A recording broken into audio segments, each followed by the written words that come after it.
Also Leute, der Orbiter von Pyro Austria. Ich habe einfach kein ordentliches Produktvideo von dem Teil gefunden im Internet. Zack. Und deswegen nehme ich das jetzt selbst in die Hand.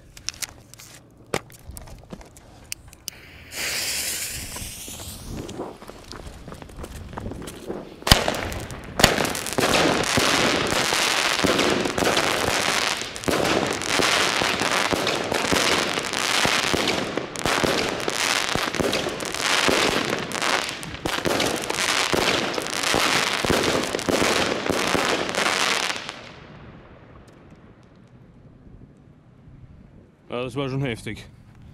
Das war ja schon heftig.